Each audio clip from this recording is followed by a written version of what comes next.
নমস্কার বন্ধুরা, আমার এএসকে কুকিং গার্ল চ্যানেলে আপনাদের সকলকে স্বাগত জানিয়ে আজ আরও একটি অন্য রকমের রেসিপি নিয়ে আপনাদের সামনে হাজির হলাম। বন্ধুরা, আপনাদের সঙ্গে তো প্রতিদিন বিভিন্ন রকমের রেসিপি শেয়ার করি, তবে আজকের রেসিপিটি একটু অন্যরকম হতে চলেছে। চলুন তাহলে আজকের রেসিপিটি শুরু করা যাক।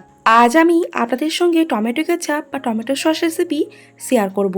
বন্ধুরা, আমরা সকলেই তো কম বেশি টমেটো কেচাপ বা টমেটো সস খেয়ে থাকি এবং বিভিন্ন রকমের ফাস্ট ফুড খেয়ে থাকি। সেই ফাস্ট ফুডের সঙ্গে আমরা এই টমেটো সস সকলেই কিন্তু খেতে পছন্দ করি। চলুন তাহলে আজকের রেসিপিটি শুরু করা যাক এবং আপনাদের সঙ্গে শেয়ার করি কিভাবে খুব সহজেই টমেটো সস বাড়িতে বানানো যায় এবং খুব সুন্দরভাবে সংরক্ষণ করে রাখা যায়। দোকানে থেকেও খুব সুন্দরভাবেই আজকের এই রেসিপিটি বানিয়ে দেখাবো, যেটা কিন্তু আপনারা বাড়িতে খুব সহজেই সংরক্ষণ করেও রাখতে পারবেন। আর দোকানের মতো ভেজাল একদমই থাকবে না। এটা কিন্তু একদম ঘরোয়া পদ্ধতিতে খুব সুন্দরভাবেই আজকের রেসিপিটি বানিয়ে আপনাদের সঙ্গে শেয়ার করছি। এখানে রেসিপিটি করার জন্য প্রথমে একটি ঝুড়ির মধ্যে আমি প্রায় 1 কেজির মতো টমেটো নিয়েছি। এখানে টমেটোগুলি একটু পাকা আর বেশ বড় সাইজের মতো নিয়েছি। এখানে টমেটোগুলি একটু পাকা দেখেই নিতে হবে, আর টমেটোগুলির মধ্যে একটু বেশি পরিমাণ শাঁস থাকলে বেশি ভালো হয়। আর এদিকে সমস্ত রকম উপকরণগুলিও একটি পাত্রের মধ্যে নিয়ে নিয়েছি।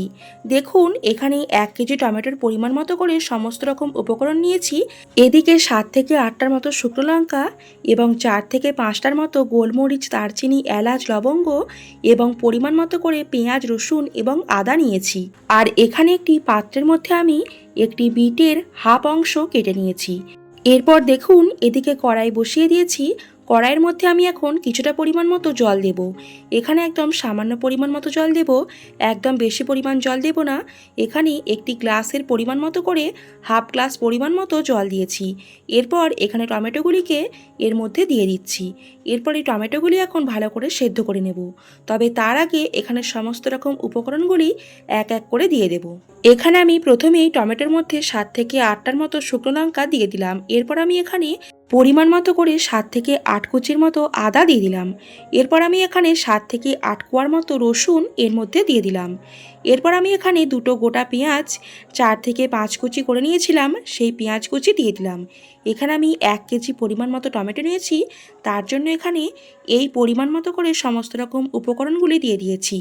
এখানে কিন্তু আপনারাও যতটা পরিমাণ মতো বা যত কেজি পরিমাণ মতো টমেটো কেচাপ তৈরি করবেন, ততটা পরিমাণ মতো করে সমস্ত রকম উপকরণগুলি দিয়ে দেবেন। দেখুন, এরপর আমি এখানে একটি বিটের হাফ অংশ কেটে নিয়েছি ছোট্ট ছোট্ট কুচি কুচি করে। এই বিটের হাফ অংশ এর মধ্যে দিয়ে দিলাম। এখানে বিট দিয়েছি তার কারণ, যাতে করে টমেটো কেচাপের কালারটা একটু লাল আসে এবং দেখতেও সুন্দর হয়, তার জন্য এখানে আমি একটি বিটের হাফ অংশ এর মধ্যে দিয়েছি। এখানে বিট দিলে কালারটাও কিন্তু খুব সুন্দর আসবে, কোনো রকম ভেজালও হবে না। আর বিট শরীরের পক্ষে খাওয়া ভালো এবং কালারটাও খুব সুন্দর হয়। দোকানের তৈরি টমেটো কেচাপের মধ্যে কালার ব্যবহার করা হয়, তার জন্য কিন্তু কালারটা খুব সুন্দর হয়। দেখুন বন্ধুরা, এখানে কিন্তু কোনো রকম ভেজাল না দিয়েই আজকের রেসিপিটি সুন্দর করে বানিয়ে আপনাদের সঙ্গে শেয়ার করব। সবার শেষে এর মধ্যে পরিমাণ মতো করে লবণ দিলাম এবং কিছুক্ষণ নাড়াচাড়া করে নিয়ে ভালো করে ঢাকা দিয়ে বেশ কিছুক্ষণ ভালো করে সেদ্ধ করে নেব। প্রায় 4 থেকে 5 মিনিট ঢাকা দিয়ে বেশ কিছুক্ষণ ভালো করে জাল দিয়ে নিয়েছি। এখন কিন্তু দেখুন, এখান থেকে খুব সুন্দর জল বেরিয়েছে এবং প্রায় অর্ধেকের বেশি সেদ্ধ হয়ে গেছে। এখন এটাকে ভালো করে ফুটিয়ে নিয়ে আর একটু বেশি পরিমাণ মতো সেদ্ধ করে নেব। তারপর খুব সুন্দর করেই নামিয়ে নেব একটি পাত্রের মধ্যে। বন্ধুরা, আপনারা যদি মনে করেন এখানে সমস্ত রকম উপকরণগুলি আলাদা করে সেদ্ধ করে জলটা বার করে নিয়ে এর মধ্যে দেবেন, তাও হবে। আমি কিন্তু এখানে একই রকম, তার জন্যই এখানে সমস্ত রকম উপকরণগুলি একসঙ্গে দিয়ে সব রকমই একসঙ্গে ভালো করে সেদ্ধ করে নিয়েছি। এখানে সমস্ত রকম উপকরণগুলি ভালো করে সেদ্ধ হয়ে গেছে আর টমেটোগুলিও ভালো করে সেদ্ধ হয়ে গেছে, তার জন্য এখানে একটি পাত্রের মধ্যে নামিয়ে নিয়েছি। এরপর এটাকে এখন ভালো করে ঠান্ডা করে নেব। এরকম গরম গরম অবস্থায় তো আর মিক্সার গ্রাইন্ডারে পেস্ট করা যাবে না, তার জন্য ভালো করে ঠান্ডা করে নিয়েছি। এরপর মিক্সার গ্রাইন্ডারের মধ্যে ভালো করে পেস্ট করে নেব। দেখুন, তার জন্য এখানে মিক্সার গ্রাইন্ডারের বাটির মধ্যে আমি পরিমাণ মতো করে দিয়ে নিচ্ছি, তারপর ভালো করে পেস্ট করে নেব। একদম মিহি করে ভালো করে পেস্ট করে নিলেই একদম সুন্দরভাবেই কিন্তু রেডি হয়ে যাবে। তারপর একটি ছাঁকুনির সাহায্যে সুন্দর করে ছেঁকে নিতে হবে। দেখুন মিক্সিতে খুব ভালো করে ব্লেন্ড করে নিয়েছি, একদম সুন্দর করে পেস্ট করে নেওয়ার পর এরপর ভালো করে ছেঁকে নিতে হবে। তাহলে এর মধ্যে যেসব দানা ভাবগুলো আছে সবই কিন্তু বেরিয়ে যাবে।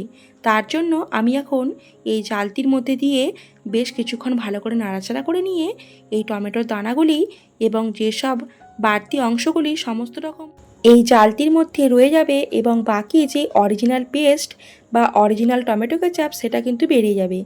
দেখুন এরপর আমি এই অরিজিনাল টমেটো কেচাপটি এর থেকে বের করে নিচ্ছি, খুব সুন্দর করে এই জালতির সাহায্যে ভালো করে ছেঁকে নিচ্ছি।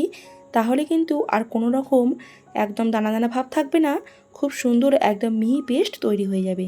দেখুন আপনারা কিন্তু দেখলেই বুঝতে পারবেন যে এই টমেটোর মধ্যে কত রকম বীজ বা দানা আটকে ছিল, তাই এই জালতির মধ্যে কিন্তু খুব সুন্দরভাবে রয়ে গেছে এবং অরিজিনাল পেস্টটি বেরিয়ে গেছে। এখন এটাকে ফেলে দেব এবং এই অরিজিনাল পেস্টটিকে এখন ভালো করে সুন্দর করে টমেটো কেচাপ তৈরি করে নেব। এখনও পুরোপুরিভাবে টমেটো কেচাপ তৈরি করতে একটু টাইম লাগবে, চলুন তাহলে বাকি প্রসেসটাও সুন্দর করে দেখে নিই।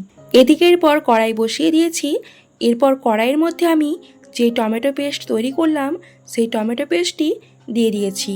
এরপর দেখুন এর মধ্যে আমি কাশ্মীরি লঙ্কার গুঁড়ো কিছুটা পরিমাণ মতো দিয়ে দিচ্ছি। এখানে আমি হাফ প্যাকেট পরিমাণ মতো কাশ্মীরি লঙ্কার গুঁড়ো এর মধ্যে দিয়ে দিয়েছি, কারণ টমেটো কেচাপটা একটু খেতে ঝাল ঝাল হলে বেশি ভালো লাগে, তার জন্য এখানে পরিমাণ মতো করে কাশ্মীরি লঙ্কার গুঁড়ো দিয়েছি, যাতে করে ঝালও হয় আর লালও হয়। এরপর দেখুন মিষ্টির জন্য আমি এখানে 1.5 বাটি পরিমাণ মতো চিনি দিয়ে দিয়েছি। এখানে আপনারা আপনাদের পরিমাণ মতো বুঝে নিয়ে ঠিকঠাক মতো করে মিষ্টি দিয়ে দেবেন। এখানে কিন্তু পুরোটাই আপনাদের ওপর। আমি এখানে পরিমাণ মতো দিয়েছি যাতে করে স্বাদের ব্যালেন্সটা একদম ঠিকঠাক থাকে, তার জন্য 1.5 বাটি পরিমাণ মতো চিনি দিয়েছি। আপনারা যদি মনে করেন একদম বেশি পরিমাণ মিষ্টি খাবেন তাহলে একটু বেশি পরিমাণ মিষ্টি দেবেন, আর যদি মনে করেন কম পরিমাণ মিষ্টি খাবেন তাহলে কিন্তু কম পরিমাণ মিষ্টি দেবেন। তবে এখানে ঝাল মিষ্টির পরিমাণটা একটু ব্যালেন্স মতো হলেই সব থেকে বেশি ভালো লাগে। অবশ্যই লবণের পরিমাণটা ঠিকঠাক মতো করে দিতে হবে। এখানে যেহেতু আমি চিনি দিয়েছি তার জন্য এখন চিনি গলে যেয়ে একটু বেশি জলজলে ভাব হয়ে যাবে, তার জন্য একটু বেশি সময় নিয়ে ভালো করে ফুটিয়ে নেব। হাতে বেশ কিছুক্ষণ সময় নিয়ে ভালো করে ফুটিয়ে নিয়েছি।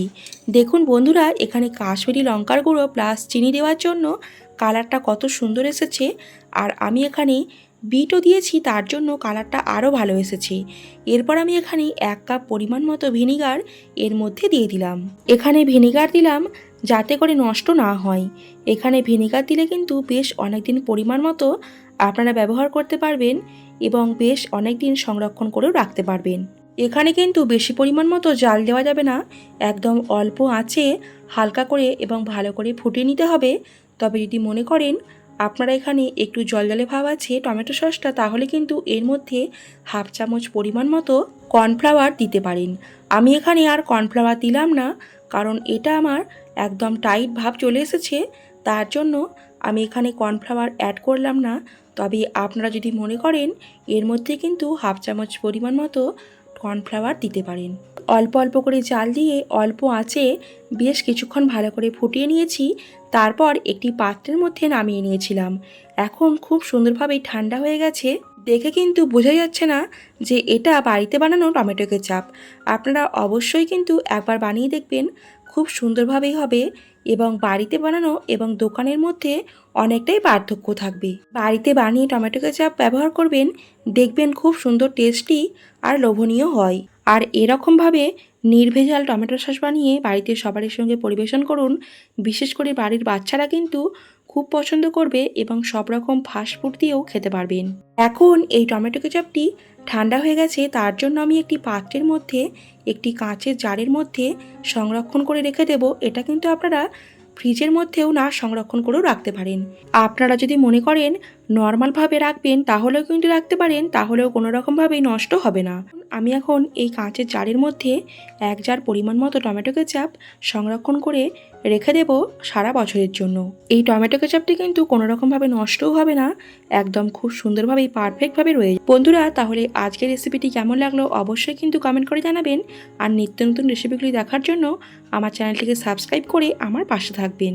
তাহলে বন্ধুরা আজকের এই রেসিপিটি একবার বাড়িতে বানিয়ে দেখবেন, আশা করি ভালো লাগবে। আপনারা সকলে ভালো থাকবেন, সুস্থ থাকবেন। আবার দেখা হচ্ছে পরের দিন নতুন কোনো একটা রেসিপি নিয়ে।